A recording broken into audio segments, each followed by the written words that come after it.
Hi everybody, my name is Elizabeth and I'm a librarian here at the LSC Tomball Community Library.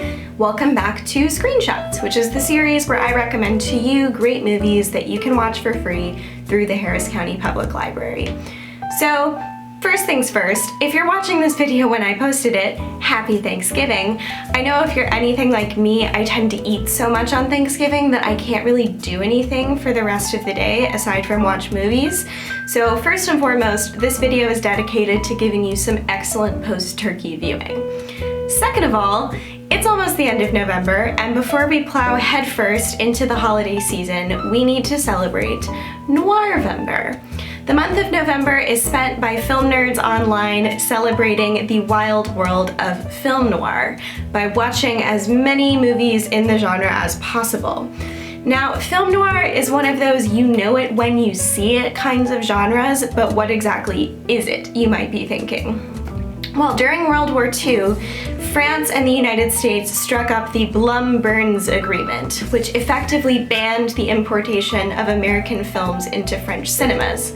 This was done to protect the financially strained French film industry from foreign competition. Once the war was over and American movies were being screened in French theaters again, namely the hard-boiled detective and gangster films that were so popular in the United States at the time, they struck French critics as being overwhelmingly pessimistic and bleak, or dark, which is how we get the term film noir or black films.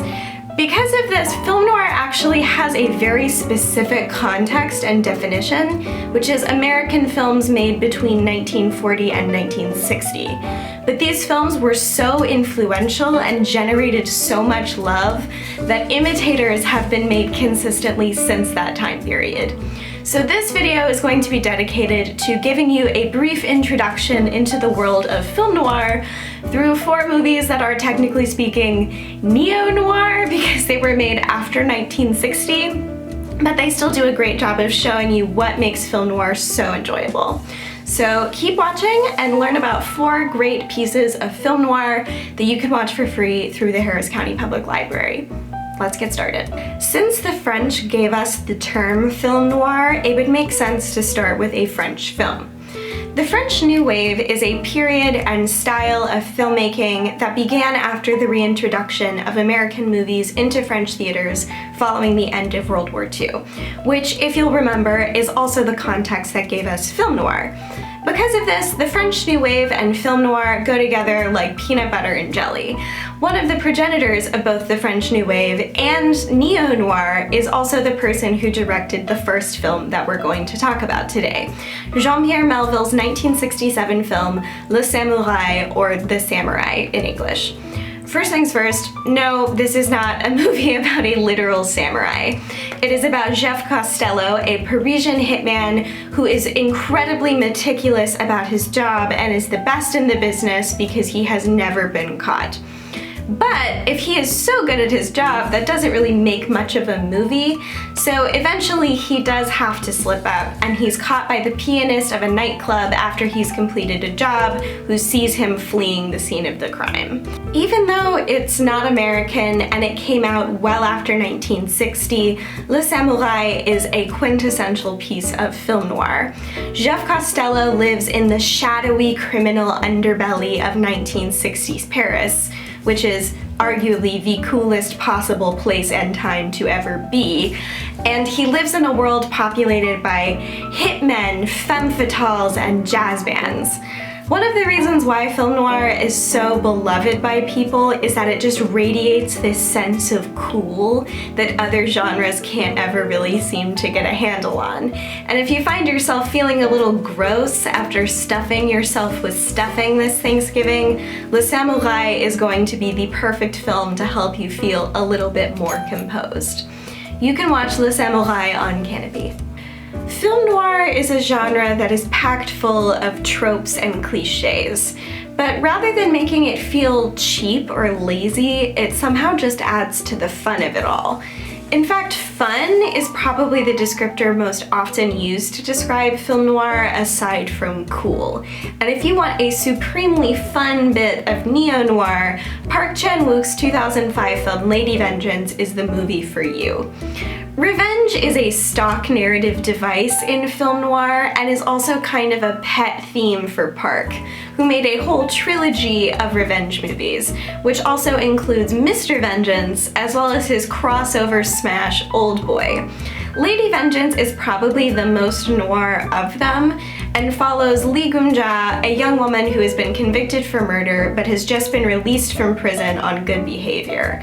During her time in prison, she ingratiated herself to the other prisoners, creating a ready-made network to support her convoluted revenge scheme once she gets out. Because even though Gum-ja was convicted for murder, she was actually framed, and this resulted in her young daughter being adopted out to a family in Australia. So naturally, she wants revenge.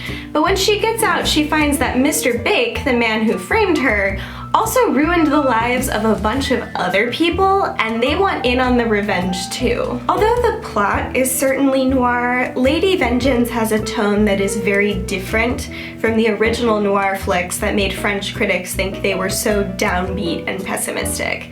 Because Lady Vengeance is actually a comedy, albeit a dark one, and is occasionally uproariously funny.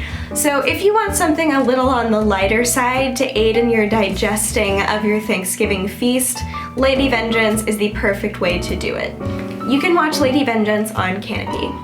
While Lady Vengeance is supremely fun and Le Samouraï is supremely cool, there are still noir films getting made that indulge in the supremely bleak worldview that startled French critics so much when they started watching American movies again after the end of World War II.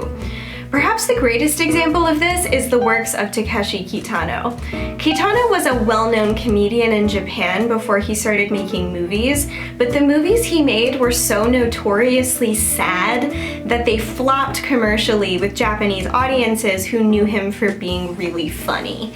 Kitano made several movies centered on the Yakuza or the Japanese Mafia, but probably the best of them is 1997's Hanabi.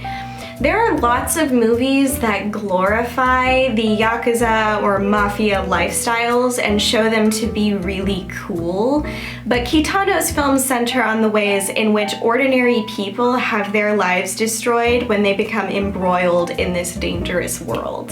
Hanabi follows Nishi, played by Kitano himself, an unemployed former detective who's had to take loans out from the Yakuza to pay for his dying wife's cancer treatments. But because the Yakuza are essentially loan sharks, Nishi finds himself unable to pay back the money he borrowed with the exorbitant interest that has been added. In order to keep his head above water, Nishi has to use extraordinary measures, which result in terrible and very tragic consequences. Hanabi is a level-headed addition to the noir canon because it examines the real implications of people who find themselves being forced to live on the edges of the law. This poignant mood is reinforced by the score, which was made by legendary Japanese film composer Joe Hisaishi, who is probably best known for scoring the works of Hayao Miyazaki, so that should give you a good idea of the kind of emotional territory that we're in here. Hanabi is a real tearjerker, but if you find yourself watching all of these gangster movies and wondering how people really live like this, you will probably find it to be pretty refreshing, at least once you've stopped crying. You can watch Hanabi on Hanabi. If Hanabi takes film noir and forces it back into the realm of reality, then our next film eschews reality entirely. Is David Lynch's 2001 film Mulholland Drive a film noir? Kind of, but it's also a lot of other things. This is due in part to the fact that when it was filmed, it was initially meant to be the pilot for a TV series, not a standalone movie. But at its heart, it follows Betty, a naive young woman who moves to LA to pursue a film career. But when she gets to town, she finds that an amnesiac woman is living in the apartment that Betty is subletting from her aunt. Because of this, Betty's quest for fame takes place concurrently with her quest to discover the identity of this mysterious woman. Like with basically anything else David Lynch has ever made, just telling you the plot of Mulholland Drive doesn't really do it justice. If film noir is all about examining the darker sides of urban living, then Mulholland Drive takes that darkness to a metaphysical level. There is something deeply evil going on here, but it exceeds the limitations of the mob, the shady sides of the entertainment industry, or really anything else that could make living in LA a scary prospect to imagine. Ultimately, Mulholland Drive is a noir film about noir films and about films in general.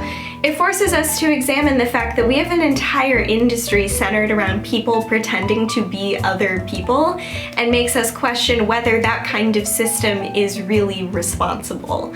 Like other David Lynch films, Mulholland Drive seems to function on a kind of dream logic, but the line between dream and nightmare here is particularly thin, and the film switches erratically between images that are startlingly beautiful and ones that are revoltingly grotesque. In this film, David Lynch imagines a future for film noir that I don't really think the full film industry has caught up to yet. But if you really want to push the limits of the genre and see what it can do rather than what it has done, Mulholland Drive is excellent.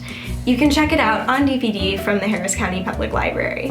Thank you for watching this episode of Screenshots. Be sure to follow us on Facebook, Instagram, YouTube, and Twitter so that you never miss a future episode of Screenshots or any of our other great online programs.